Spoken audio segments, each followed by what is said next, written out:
और अब अगली खबर का रुख करेंगे। सलमान खुर्शीद की किताब पर बवाल हुआ है। किताब के जरिए हिंदुत्व की तुलना आतंकी संगठनों से करने का आरोप उन पर लगा है। किताब पर भाजपा पूरी तरह से हमलावर हो गई है। किताब से बहुसंख्यकों की भावना को कुचलने का काम किया गया, ये कहना है भाजपा का। चुनाव आते ही राहुल और प्रियंका इच्छाधारी हिंदू बन जाते हैं, इस तरह के आरोप अब भाजपा की तरफ से लगाए जा रहे हैं।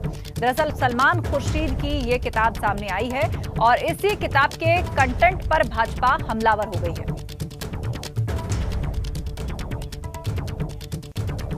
और अब आपको सीधे लिए चलते हैं इसी मुद्दे पर। भाजपा के प्रवक्ता गौरव भाटिया इस वक्त प्रेस कॉन्फ्रेंस कर रहे हैं।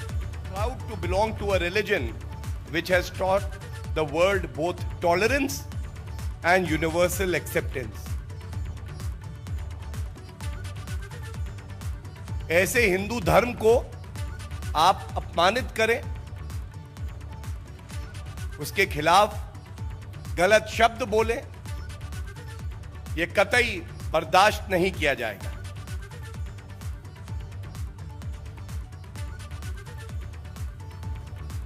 एक बात और सामने आई, सलमान खुर्शीद जी ने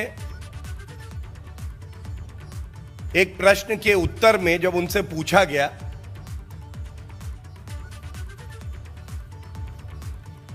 कि हिंदू तो वो है जिसको प्रताड़ित किया जाता है, विस्थापित किया जाता है कश्मीर से, लेकिन 3 दशक तक वो इंसाफ के लिए कानून का रास्ता लेता है और न्याय का इंतजार करता है, हिंसा नहीं करता है।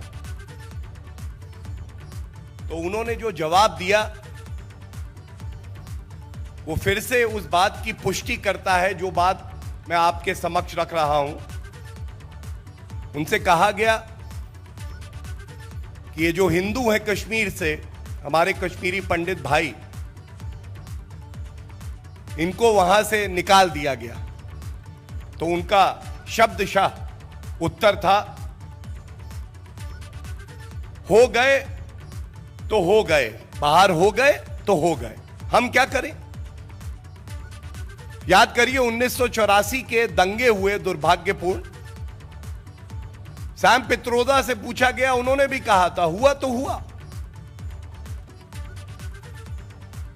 अगर देश के बहुसंख्यक हिंदू समाज के जो लोग हैं, जो भारत में नागरिक हैं, जिनके अधिकार भी संविधान में बराबर हैं, उनको द्वितीय श्रेणी का नागरिक आप क्यों मानते हैं? उनकी भावनाओं को आहत क्यों करते हैं? ये सवाल क्या आज पूछे नहीं जाने चाहिए? पूरे देश में एक बड़ी चर्चा होनी चाहिए। If this is a country for all, if every citizen is equal, why is it the Congress party treats the majority Hindu community as second-rate citizens?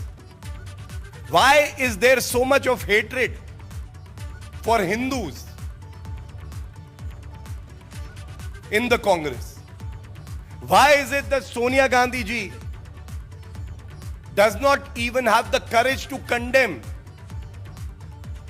these venom spewing statements of Salman Khurshid ji and earlier P. Chidambaram, Shashi Tharoor, Mani Shankar Iyer and many of them? Why is it that Hindu religion, the most pious, the most tolerant religion of the world, is a tool of political convenience for the Congress?